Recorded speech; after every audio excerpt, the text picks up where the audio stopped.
The Jaguars actually do something on day 2 of the negotiation period. We'll talk about it in just a second here on Locked On Jaguars. You are Locked On Jaguars, your daily Jacksonville Jaguars podcast, part of the Locked On Podcast Network, your team every day.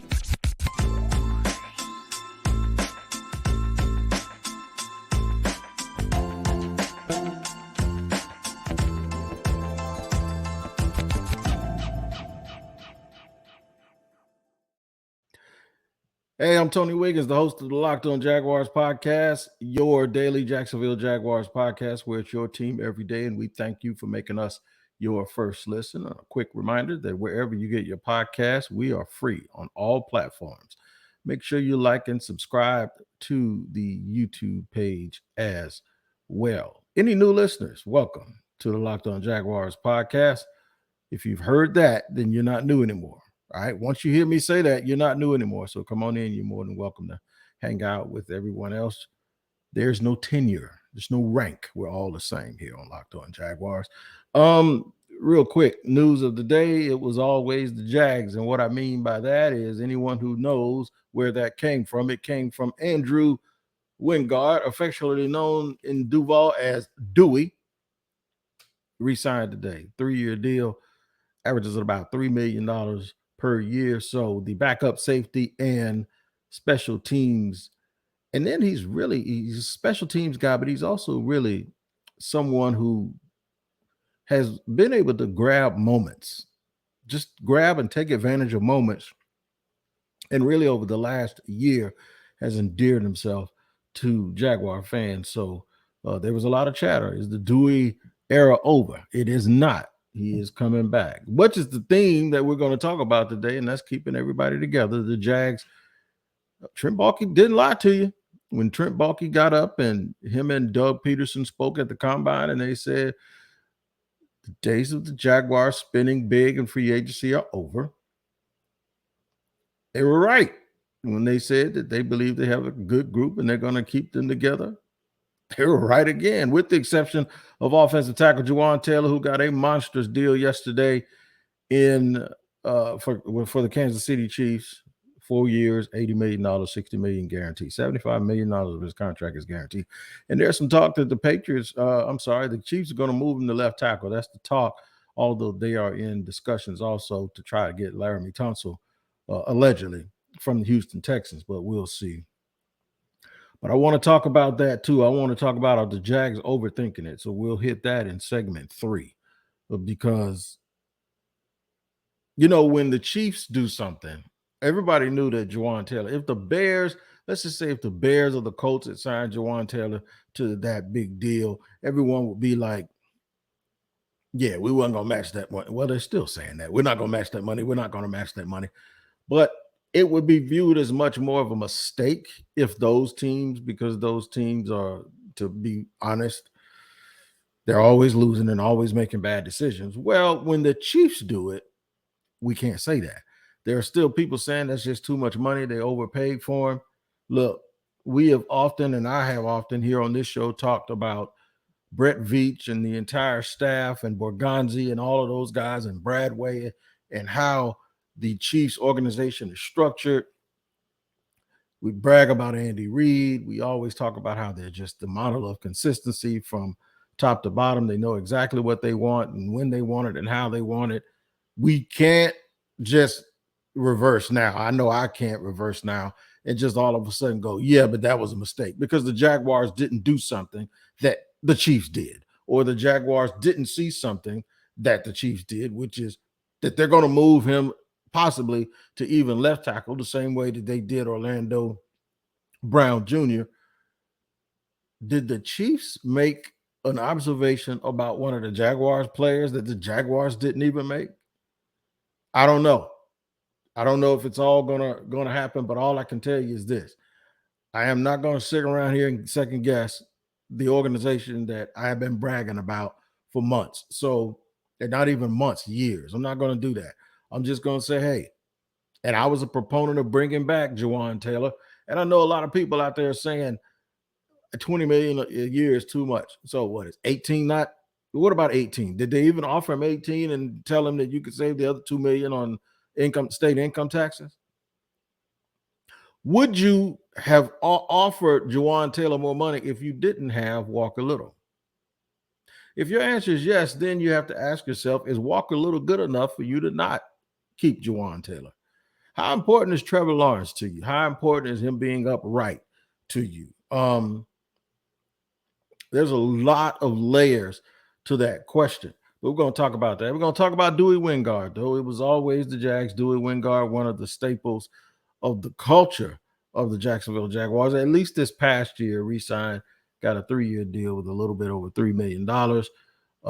Lots of other movement around the league that does not involve Jacksonville. So one of my questions is, and we're going to talk about in segment 3, did they overthink it, or have they overthink it, or have they overthunk it? Really, I warned a few weeks back, it may have been as much as a month. I got to find the actual podcast that I did, but that if the Jags weren't going to be big time movers and shakers in free agency, and I'm not talking about the way that they did the last couple of years. I'm talking about maybe just getting 1 or 2 impact people and then using the draft to really, really hone in and focus on what you're trying to do.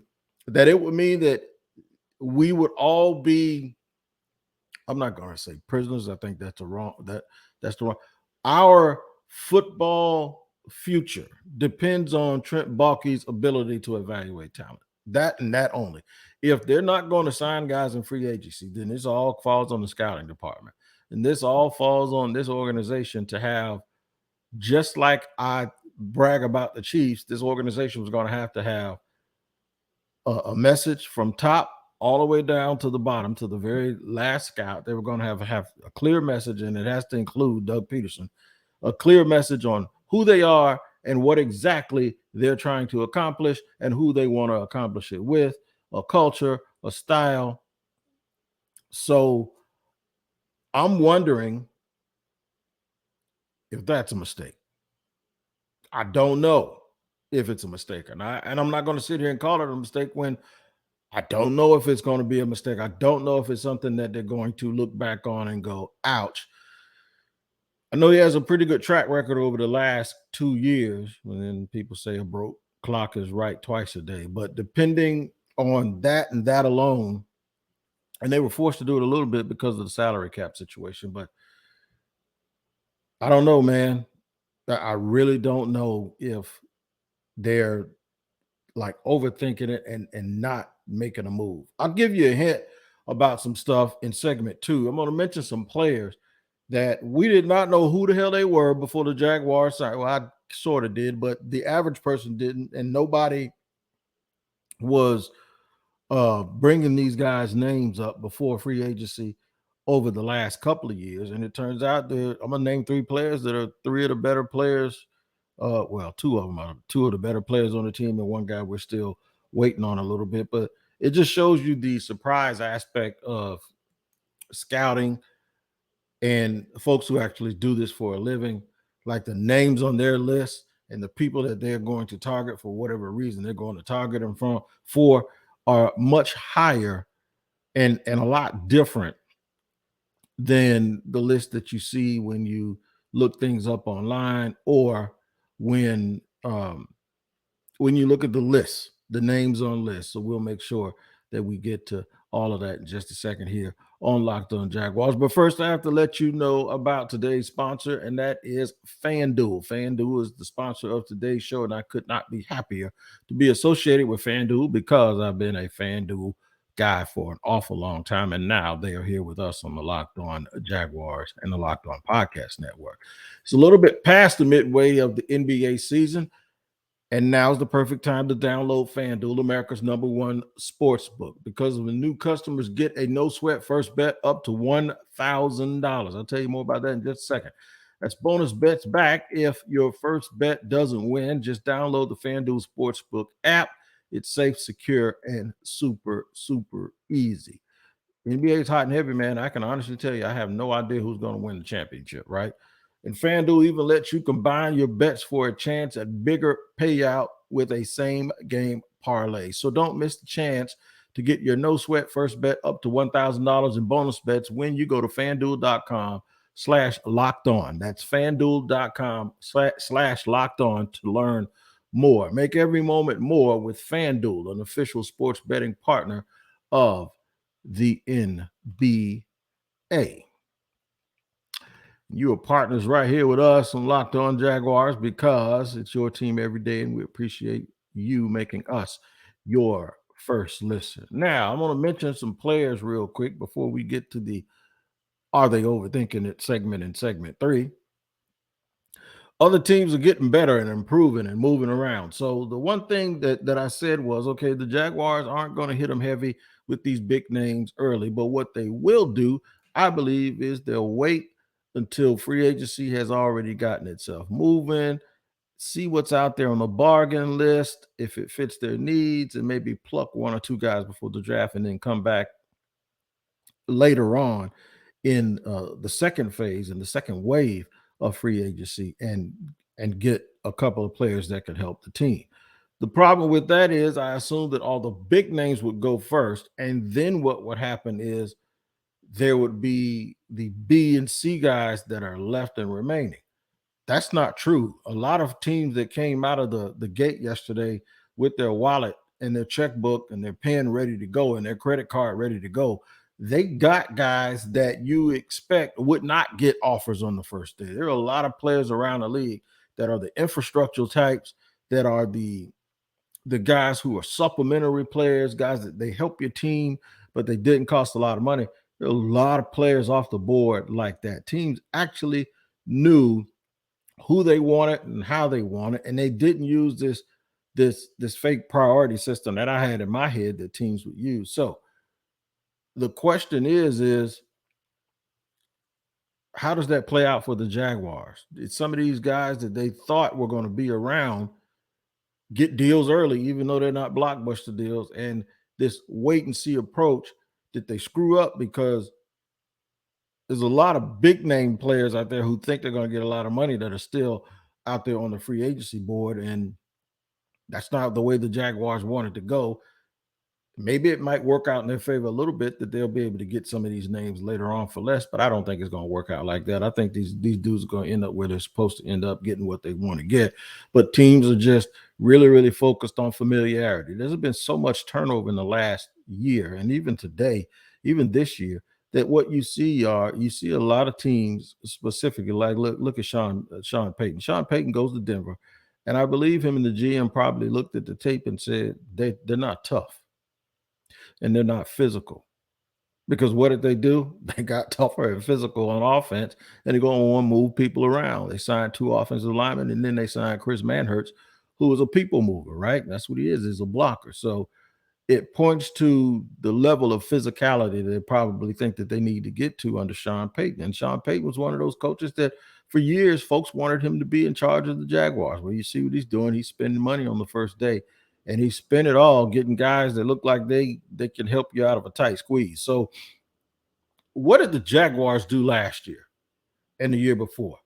When they came out in free agency a year before and they signed Jamal Agnew, people were saying, what? This kick returner who used to be a DB or a wide receiver or a running back, what? Why did you go get that guy and give him 20 some odd $1 million over 3 years? He's one of the best signings that they've had, and he's one of the best special teams players in the NFL. But none of us really were focused on him. And I'm going to be honest with you. I do this for a living, and I didn't know who the hell it was when they did it. And I had no idea that they were going to go out and get someone like that. Just this past season, they signed Foley Fadukazi. I had no idea who he was, other than the fact that I thought I'd heard of him when I was watching Quentin Williams, but he got a huge deal for about $15 million per. And then Foye Oluwakan, who led the league in tackles 2 years ago, did it again this year with the Jaguars.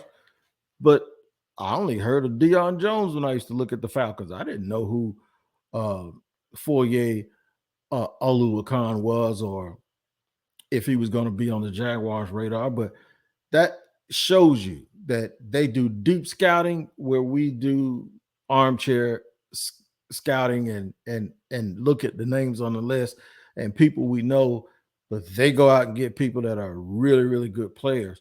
Kazi still has a little bit left a little bit to be desired because the Jaguars still need to be able to stop the run, but yet still they're paying him a bunch of money, and he's a big guy.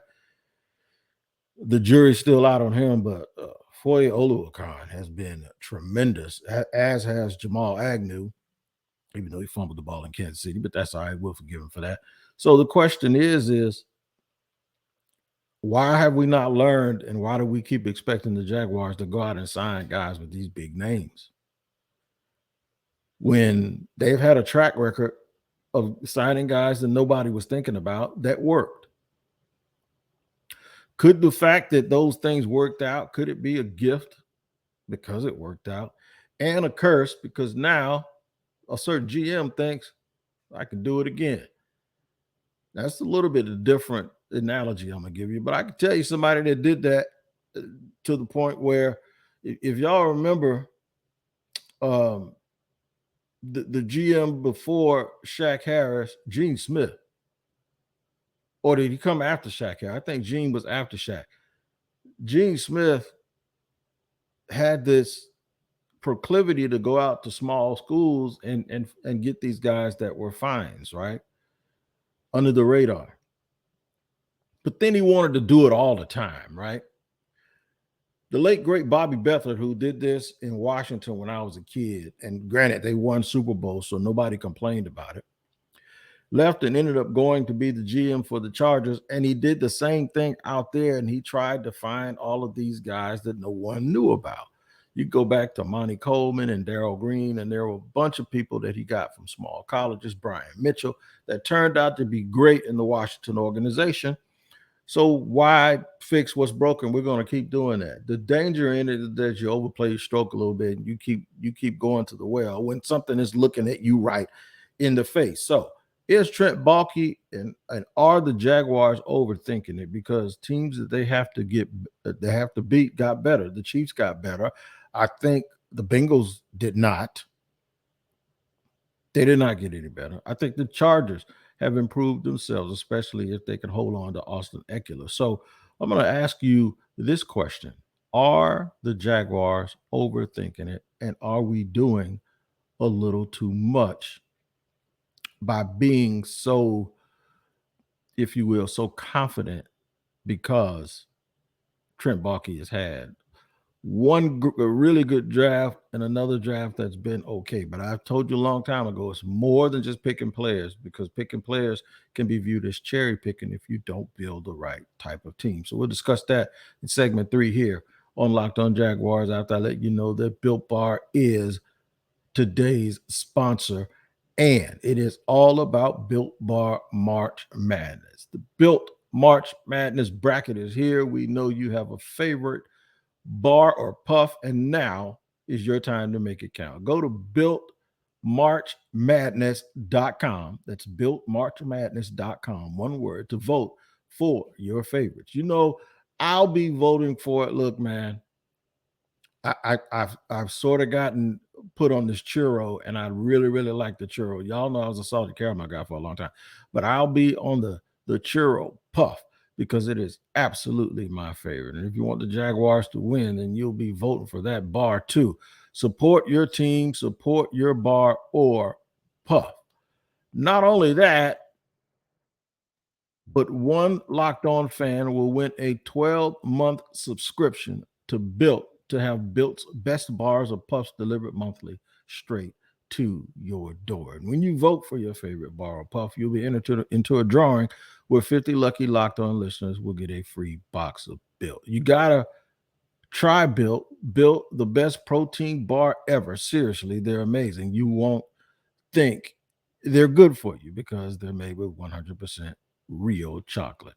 I'm telling you, man, that's all you got to say. Every time I say it's 100% real chocolate, usually that's the selling point. So run to builtmarchmadness.com right now to vote for your favorite bar or puff and pick up a bar while you're there. You can vote every day in March, so hop in and support your pick. We thank you for supporting us here at Locked On Jaguars, where it's your team every day. And we thank you, of course, for making us your first listen. I got to tell you about Locked On NFL Draft, man. If you want to take a deep dive into these draft picks and to what these teams might do and even get a mock put on you every now and then.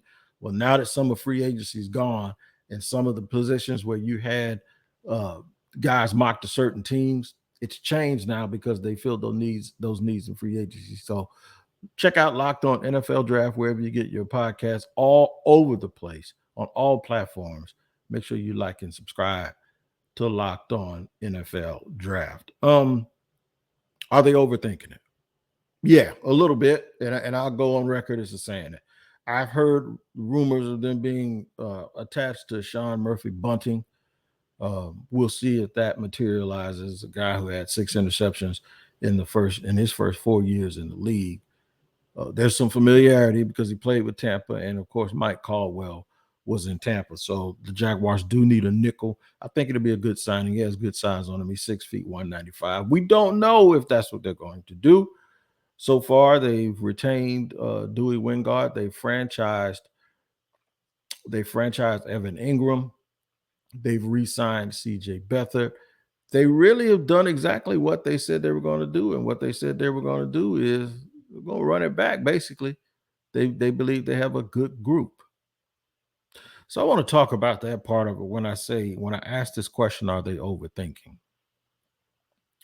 Familiarity seems like this word of the day for the last couple of days in free agency, where especially in certain situations, either assistant coaches or head coaches are going to get guys that they know from other stops. The Jaguars have decided that what they're going to do is keep all the guys from the 9-8 regular season, the 10-9 total season of all the 19 games. And that's great. The thinking here is guys are going to get better, guys are going to improve. That doesn't just happen with age. They have to be somewhere working their butt off right now.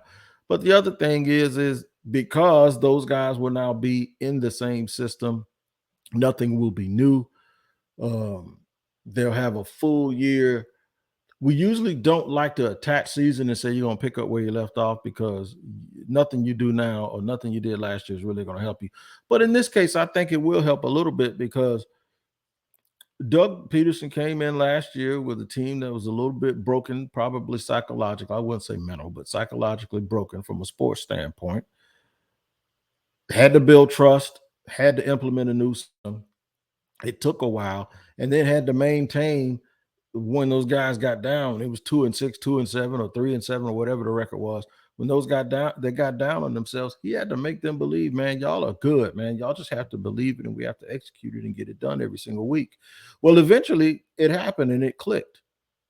So now when you come into a new year without digging yourself out of a hole in your head, and just the fact that it was a new system and a bunch of new people, then it's good for you to say, in a sense, what if we could just bring everybody back and we're starting fresh, but now we don't have to spend all of our time building guys back up or investing stuff in them that should have been there in the first place. What if we could just come in, hopefully get everybody in shape, start off with everyone healthy, and start where everyone else is starting? Like, do like a quick review, boom, boom, boom. Okay, this is what it is. Now you have more veteran leaders that absolutely know how to move, and they're telling the young guys what to do. And then you can start implementing things and getting things done, and you can actually put more of your program in. Does that translate into the Jaguars actually being as good as they were last year, or going further? Well, one thing needs to be mentioned. The schedule is going to be tougher. The other thing is going to be mentioned. They're adding a pretty significant piece in wide receiver. They're adding a pretty significant piece with Calvin Ridley, right? They're losing a pretty significant piece in Jawaan Taylor. And they've retained some other really solid pieces. So any year where you add a number one receiver with the guy, the ability of Calvin Ridley, I'm not going to sit here and tell you that you haven't done enough, or you're not doing anything. I can't do that. But what I will say is this: The Kansas City Chiefs are the team that you lost to, and they won the Super Bowl, right?